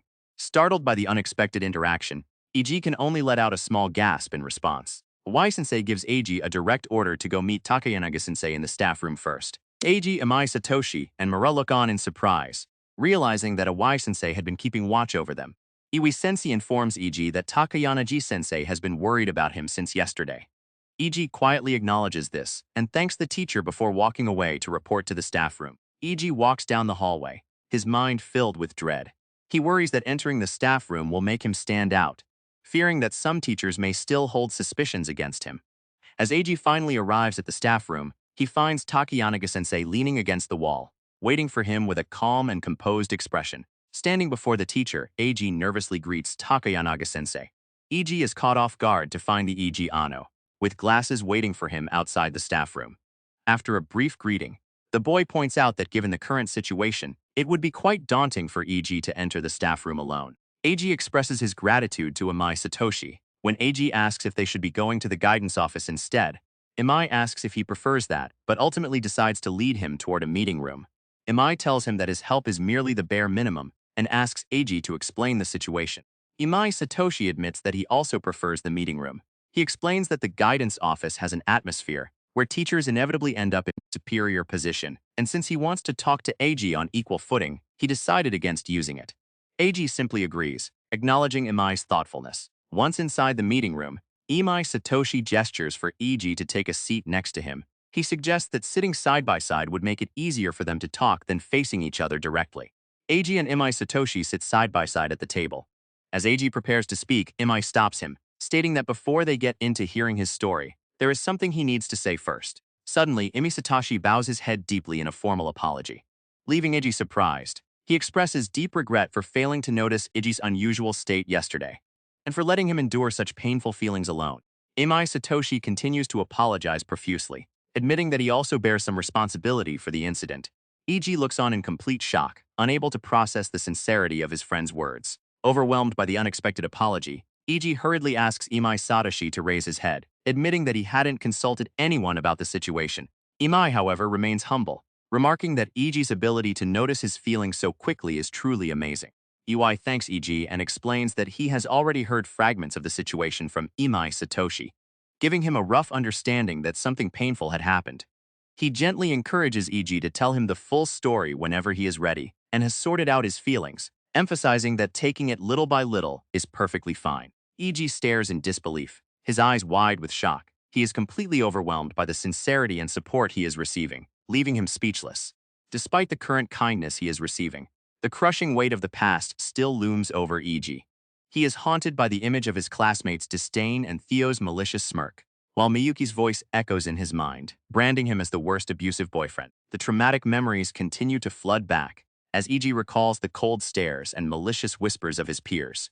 They mock him for playing the victim and accuse him of snitching, leaving him feeling isolated and terrified. EY realizes he may have pushed too hard and apologizes for rushing Eiji. He gently tells him that there is no need to force himself to talk today. Overwhelmed by this unexpected consideration, Eiji can only whisper a sorry. Y gently tells Eiji that he doesn't need to apologize. Noticing Eiji's state, if he's thirsty and offers to buy him a drink, mentioning that while it's normally not allowed, today is a special occasion and it's his treat. Eiji expresses concern that the first period is almost starting, but he agrees to wait and chooses a cola as his drink. In the classroom, the vice principal, who has a background in teaching history and geography, steps in to cover the world history lesson, stating that some things are for adults to handle privately. EY looks at Eiji with a calm and supportive expression, telling him that the school's top priority right now is to support EG, as he is the one who should be suffering the most. EG is left stunned, unable to process the unexpected kindness. Overwhelmed by the unexpected kindness in the school's willingness to support him, AG looks up at EY and softly says, "Thank you," his eyes filling with tears of relief. EY returns to the room and hands EG a warm beverage, telling him to drink up. EG looks up at him and thanks him, feeling the warmth of EY's kindness. EY decides to treat himself to a sugary drink, admitting that the heat is too much to maintain his diet. As they share the moment, EG looks at him and asks a question that has been weighing on his mind. "Sensei, why do you believe me?" EY holds up two fingers, calmly explaining that there are two reasons for his trust. AG, surprised, repeats the number in disbelief. EY begins by explaining the first reason.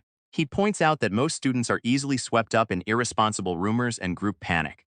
He notes that adults can view the situation more objectively due to their maturity.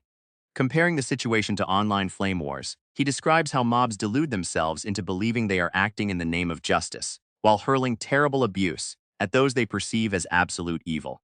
EY continues his explanation, illustrating the cycle of hatred. He notes that the origin of these flames is often unclear, and warns that those who carelessly spread rumors to hurt others may eventually find themselves losing everything. EY compares the classmates harassing AG to the mindless crowds in online flame wars, noting that they don't even realize what they've lost. As EY prepares to explain the second reason for his trust, AG is struck by a wave of insecurity, questioning if he might actually be the person the rumors claim he is. Looks at AG and speaks with conviction, telling him that regardless of the trouble he's caught up in, he doesn't look like someone who would use violence. He further adds that AG doesn't seem like the type of person who deserves such underhanded harassment, providing AG with much-needed validation. With a gentle smile and his drink in hand, EY tells AG that his belief in him is simply a matter of a teacher's intuition. EG remains silent, absorbing the unexpected trust EY has placed in him. His expression softens, moving from a look of pain and uncertainty to one of quiet reflection. With a nervous yet determined expression, AG approaches Takayanagi-sensei, telling him that there is something he wants to consult with him about. AG begins his consultation by reminding Takayanagi-sensei about his relationship with Miyuki. Takayanagi simply confirms that he is aware of it. EG recounts the events of August 31st, his birthday. He had planned to spend the day with Miyuki, but she suddenly informed him that she couldn't make it. While walking alone in town, EG was devastated to see Miyuki happily walking through the shopping district with Kondo-senpai. In his memory, AG recalls the moment he grabbed Miyuki's arm to confront her about her betrayal. He didn't believe he was being rough, but Miyuki reacted as if it hurt. AG continues his account, recalling how Kondo-senpai suddenly punched him in the face and repeatedly shouted that he was a violent stalker. Hearing this, Takayanagi-sensei is visibly shaken, realizing that the situation was far more serious than simple cheating. It was a violence incident. AG recalls the moment Kondo-senpai gave Miyuki an ultimatum, forcing her to choose between him and AG. As AG watched in shock, Miyuki's reaction began to unfold. Takayanagi-sensei asks in disbelief if Miyuki actually chose Kondo. AG, looking completely devastated with his eyes shadowed, solemnly confirms that she did. Takayanagi-sensei places a comforting hand on EG's shoulder as the boy looks down in distress. With a soft and understanding tone, the teacher acknowledges how painful the experience must have been, and thanks EG for trusting him with the truth. Takayanagi-sensei's gaze turns sharp and serious as he repeats the name of the man responsible for AG's suffering, Kondo Seiji. Takayanagi-sensei reflects on Kondo Seiji's reputation. On the surface, he is the ace of the soccer club with decent grades, acting like a clean-cut and nice guy. However, Takayanagi knows that he is far from being a model student. Takayanagi-sensei knows the truth about Kondo-senpai. Despite his charm, his reputation among the faculty is poor, and he is notorious for his relationship troubles. He realizes that dealing with someone as sly as Kondo will be difficult without concrete evidence, noting that EG likely never visited a hospital after the attack. Takayanagi-sensei realizes that Kondo is likely to gloss over the incident or justify his violence. Determined to help AG, he decides they must collect every bit of information possible to expose the contradictions in Kondo's story. With a determined and stern expression, Takayanagi-sensei tells EG that from this point forward, the adults will take charge and handle the situation. Looking at the classroom where malice is directed toward AG, Takayanagi-sensei concludes that forcing him to attend classes now would only create lifelong emotional scars. He determines that the top priority must be to protect AG's school life from any lasting harm. The vice principal firmly states that allowing the victim to drop out or remain truant is not a solution. To prevent EG from falling behind, The staff agrees to arrange makeup classes and assignments, with the principal also making necessary adjustments. Yet, as EG stands as a lonely silhouette before the school, a grim reality looms. The longer this situation drags on, the more difficult his position becomes. Overwhelmed by guilt, Eiji looks down and apologizes to Takeyanagi-sensei, feeling that he is causing trouble for everyone involved, however. Takeyanagi-sensei reacts with strong emotion, firmly telling him that he could never be a burden. Takeyanagi places a firm hand on Eiji's shoulder, his expression serious and determined. He tells Eiji that the current situation is a problem for him as a teacher and for the entire school, emphasizing that Eiji is not causing any trouble at all. Takeyanagi-sensei places a hand on Eiji's shoulder, softly telling him that he takes on too much responsibility and is far too kind for his own good. Eiji looks up, visibly moved by the teacher's unexpected kindness. Mira smiles warmly at Eiji, reminding him that while his kindness is a virtue, it also means that others genuinely want to be there for him. Eiji, looking surprised and uncertain, asks if it's really okay to rely on them, and Mira gently confirms that it is. Mira looks at Eiji with a gentle, understanding smile, telling him that liking someone is, in a way, the purest feeling. She then acknowledges the severity of his emotional trauma, noting that when such pure feelings are trampled upon, even adults would be torn apart. Mira urges Eiji to reach out to those he trusts, mentioning friends like Amai and his own family. She reminds him that Mitsui-sensei and the other teachers are also worried about him. As a warm image of Amai Satoshi appears, the message is clear. When the pain becomes too much, it is okay to rely on others. Him. With a sincere and pleading expression, Takeyanagi-sensei tells Eiji that when the pain becomes too much, he must put himself first, begging him to stop carrying everything alone. With tears welling in his eyes and a gentle smile on his face, Eiji softly agrees, finally allowing himself to rely on the people who truly care for him. After thanking Takeyanagi-sensei for his kindness, Eiji is told to head to the nurse's office to rest instead of attending class until he feels better. Takeyanagi-sensei assures him that he will be able to make up for the missed lessons starting tomorrow. When Eiji enters the office and introduces himself, Mitsui-sensei looks at him with a gentle expression, noting that things must have been very rough for him. Eiji expresses how reassuring it is to know that the teachers are looking out for him. Mitsui-sensei gently warns him not to push himself, noting that while his body might be fine, his heart is exhausted from the trauma. She further reminds him that Takeyanagi-sensei is the one working the hardest on his behalf. Trying to lighten the mood, Mitsui-sensei teasingly remarks that spending 7 hours in the nurse's office must have been quite boring. Eiji gives a simple, honest agreement. Eiji admits that if he doesn't do something, he feels like hell be crushed by the weight of all his negative emotions. Seeing his struggle, Mitsui-sensei offers him some books she borrowed from the library to serve as a distraction. Eiji asks if it's really okay to take the books, admitting that he wants to keep himself busy to distract himself from his pain. Mitsui-sensei gives him a playful wink and tells him that this is a secret just between the two of them. Eiji agrees, and she reminds him not to make it too obvious. Eiji remains in the nurse's office, immersing himself in the books to distract from his negative emotions. When Mitsui-sensei checks on him, she is surprised to find that he has already finished one of the books, commenting on how fast he read it. Eiji simply responds with a quiet "oh." Mitsui-sensei kindly suggests that Eiji take a short break from his reading and offers to make him some tea. Eiji, feeling a bit hesitant, asks if it's really okay and agrees to the offer. Mitsui-sensei begins preparing the tea, explaining to Eiji that she doesn't keep coffee around since she can't drink it, and asks if green tea is all right. Eiji agrees, and she hands him the warm mug, to which he responds with a grateful thank you. Eiji takes a sip of the green tea, closing his eyes as he feels the calming effects of the drink wash over him. Mitsui-sensei lets out a small chuckle at Eiji's sudden curiosity. Feeling a bit embarrassed, Eiji apologizes for the abruptness of his words, but he still asks her why she decided to become a teacher.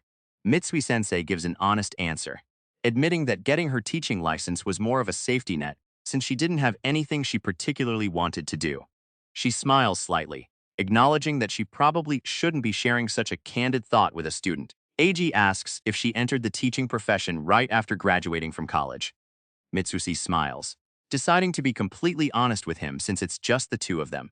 Mitsui-sensei admits that she didn't start her career in education, having worked at a regular company first before transferring to the school 5 years ago. Eiji is taken aback by the revelation, as he had always assumed she had been a teacher her entire professional life. Mitsui-sensei continues to open up, admitting that she actually thought she wanted to pursue a different path back in college, but she had given up on it at one point. Mitsui-sensei tells Eiji not to worry as she is open about her past. She recalls her time as a student teacher, noting that while she enjoyed it and others encouraged her, She eventually grew scared and ran away from her aspirations.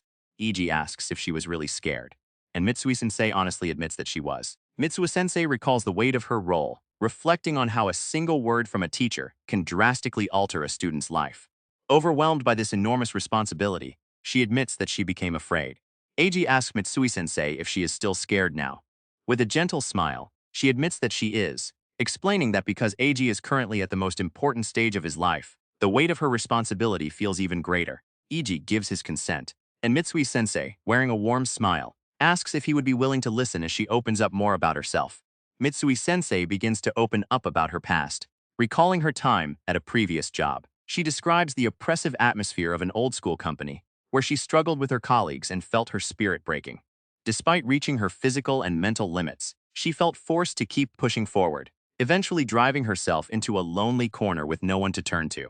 Mitsui-sensei continues her story, recalling the moment she finally broke. She describes collapsing from overwork and being rushed to the hospital, where she eventually woke up to see her mother weeping by her side. Mitsui-sensei recalls that since she lived alone and only spoke to her mother occasionally, there was no way her mother could have known she was suffering. Her mother wept beside her, apologizing for not noticing her pain sooner. Back in the present, Eiji listens to the story, his eyes wide with empathy and shock. Mitsui-sensei continues her story, recalling how her mother pleaded with her, wishing she had been allowed to be there for her. She explains that her mother even got angry, asking why she hadn't come to her for help, as it would have been a lifelong regret. Eiji looks on, deeply affected by the weight of her words. Listening to Mitsui-sensei's painful history, Eiji is struck by a chilling realization. He thinks of Ichijo, Satoshi, and Takayanagi-sensei, knowing that if they hadn't noticed his suffering, he would have ended up just like her. He recalls the agony of forcing himself to endure every class while silently putting up with the relentless harassment. Mitsui-sensei gazes softly at Eiji, acknowledging the shared pain and understanding between them, as he contemplates the support that saved him from his own breaking point. In her memory, Mitsui recalls the warmth of her mother's support, who assured her that she would be okay, and that they were there for her. Then, the scene shifts away from the flashback, returning to events that took place about 4 hours ago.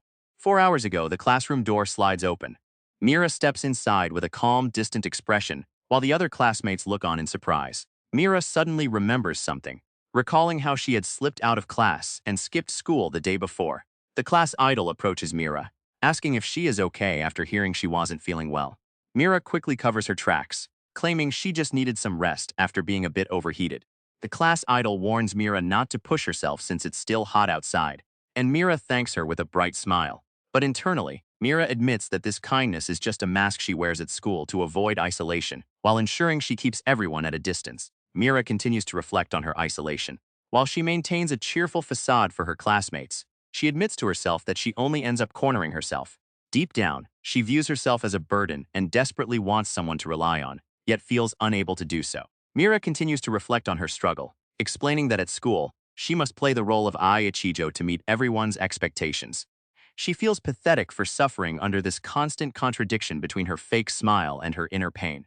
Mira admits that throughout her life, no one ever truly looked at who she really was, not even her own parents. But that all changed when she met Eiji, the upperclassman who became her best friend in just a single day and completely transformed her world. Mira realizes that with Eiji, she can finally let go of her mask and show her real self, including the most embarrassing parts and the sides of her personality that she didn't even know existed. Mira recalls the moments she spent walking with Eiji, feeling a sense of relief and happiness. She realizes that in his presence, the pain fades away, and she is able to laugh genuinely a side of herself she never even knew existed. Mira continues to reflect on her feelings for Eiji. She views him as a kind person and feels selfish for her own desires, worrying that he might think she is simply acting as a shield to protect him from the rest of the world. Mira concludes her reflection, realizing that Eiji was the one who truly protected her heart. Blushing, she decides that she wants to spend as much time as possible with the people who truly matter to her. The class idol approaches Mira, questioning her about something she witnessed. She reveals that she saw Mira walking to school with the upperclassmen everyone has been gossiping about. Though momentarily flustered, Mira quickly recovers her composure and asks if she is referring to Aono-senpai. Mira's straightforward confirmation sends a wave of shock through the room, leaving the class idol and the other classmates stunned by her openness about Eiji. The classroom erupts in shock. The classmates can't believe Mira's admission, bringing up the rumors of Iji's violent past and wondering why someone as perfect as Ikijo-san would ever walk with him. Mira confidently declares that she is the one who went to Iji's place and walked to school with him. Her classmates are completely taken aback, unable to believe she could be so close to the upperclassmen they all fear and despise. A male classmate, visibly distressed, confronts Mira, demanding to know if she's aware of the terrible rumors about Eiji. He emphasizes that he hasn't heard a single good thing about him, but Mira simply responds with a calm, "Yeah, I know." Bewildered and urgent, the male classmate asks Mira why someone like Eiji would be good enough for her. Mira remains unfazed and interrupts him, calling him Mahira-kun.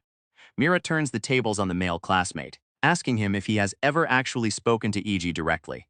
When he hesitatingly admits he hasn't, she further presses him, questioning if he has personally witnessed any of the rumors he's been citing. Caught off guard and unable to argue, the classmate can only awkwardly admit that he hasn't. With a bright and confident smile, Mira declares that Eiji is not the kind of person the rumors make him out to be, completely dismissing the classmate's prejudices.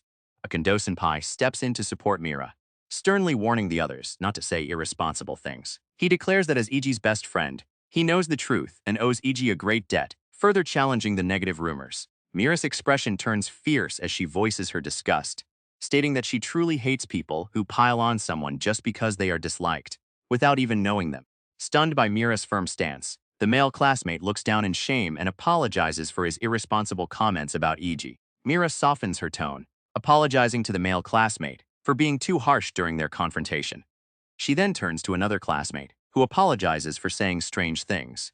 And Mira tells her it's fine, though she admits she's sorry for dragging her into her little scheme. Even if Eiji is proven innocent of the defamation, it is hard to erase a bad reputation once it has spread that far. Determined to change the tide, Mira reflects on Eiji's isolation and suffering. She vows to do whatever it takes to help him, hoping to overwrite the malicious rumors with positive ones to finally clear his name. The scene transitions to a wide shot of the cloudy sky, as a voice sighs, remarking that the situation is such a drag. The scene shifts to a soccer field during a grueling morning practice. A Eiji Ano named Mitsuda looks exhausted and annoyed, questioning why he has to be there just for an upcoming practice match. However, his complaints are drowned out by a blonde-haired teammate who screams at him for falling for a basic feint and leaving too much space, calling him a dumbass and insisting they can't win with such poor performance. The Aki looks on with a smug expression, declaring himself the king of the team. He believes he is far too important to waste energy on boring crap like defense, claiming an unspoken agreement with the coach to focus solely on his artistic attacks. Theo effortlessly glides past his teammate with the ball, a smug expression on his face. He then shifts his gaze toward Eiji Ono, who looks on in shock and coldly labels him as pathetic. Eiji sits in the classroom, his expression one of pure anxiety and dread. As the mocking voices of his peers echo around him, they wonder aloud if he can even continue attending school, expressing a cruel anticipation for how long he will last. Eiji walks with his head low, the weight of the school's hatred pressing down on him. Around him, classmates whisper maliciously, noting how the rumors have spread and mocking his miserable existence, claiming that he is headed straight for truancy. While Eiji suffers in silence, Theo recalls something far more satisfying. In a flashback to the previous night, Miyuki tells him that her parents aren't home today, hinting at their secret affair. In the flashback, Miyuki clings to Theo in a tight embrace, pleading with him to make her forget everything. Miyuki looks at Theo with a desperate expression, telling him that he is all she has, and that there is no going back to how things were. Theo acknowledges her words, calling her name as they hold each other closely. Theo wears a cruel, triumphant grin, reveling in his power over Miyuki. He mocks her internally, noting that just like Eiji Ano, she is now destined to keep sliding down into despair. Theo puts on a facade of kindness, telling Miyuki that everything is okay and that they are bound by fate, all while hiding his true sadistic intentions behind a smug smile. Miyuki clings to Theo, whispering a heartfelt thank you, believing she has found solace in him. However, Theo's thoughts are far from kind. As he glances at his phone, filled with affectionate messages from various other girls, he coldly decides that once Eiji Ano is completely broken, he will dump Miyuki and move on to another woman. Theo pretends to be supportive, giving Miyuki advice on how to handle an upcoming teacher meeting. But as he looks at her tear-filled eyes, he reveals his sadistic nature, admitting that seeing a pretty face consumed by despair is the absolute best feeling. Theo stands on the field with a soccer ball at his feet, a malicious smirk crossing his face. He is consumed by a dark excitement, unable to wait for the moment those two finally break. Meanwhile, in the locker room, a student excitedly calls out to Kondo-senpai, showing him something on his phone. He mentions that the information is already going around. while Kondo-senpai looks on with a confused expression. Kondo-senpai stares at the phone in complete disbelief. The screen displays a photo of Eiji and Mira, walking side by side, both wearing smiles. "Wait, what the?" he mutters, shocked by the sight. In the locker room, the atmosphere turns judgmental as the students gossip about the photo. They dismiss Eiji Ono as a complete no-go and a violent person, expressing utter confusion over why a girl as beautiful as Mira would have such poor taste in men. Kondo-senpai is frozen in total shock, his eyes wide with disbelief as he questions if it's really true that the person in the photo is Ai Ichijo. Recovering from his surprise, Kondo-senpai takes the initiative to approach Ai Ichijo with a bright smile. He introduces himself as a third-year student and asks her if she would like to grab some coffee on the way home. Kondo-senpai continues his bold approach, admitting that he found Ai Ichijo cute since the entrance ceremony and had been wanting to speak with her. However, Ai Ichijo responds with a polite but firm smile, turning him down by explaining that going somewhere with a guy she doesn't really know is honestly a little too scary for her. Kondo-senpai is left reeling from the rejection. He fumes in frustration, questioning why a girl like Mira would brush him off, just to spend time with a loser like Eiji, feeling completely humiliated by the situation. Consumed by an overwhelming sense of injustice and wounded pride, Kondo-senpai's face contorts in rage. He screams in disbelief, unable to reconcile his perceived status as the king of the school with the fact that he has been rejected. Consumed by a delusional rage, Kondo-senpai's expression twists into a sinister grin. He clenches his fist tightly, determined to make everyone understand the supposed difference in their social standing.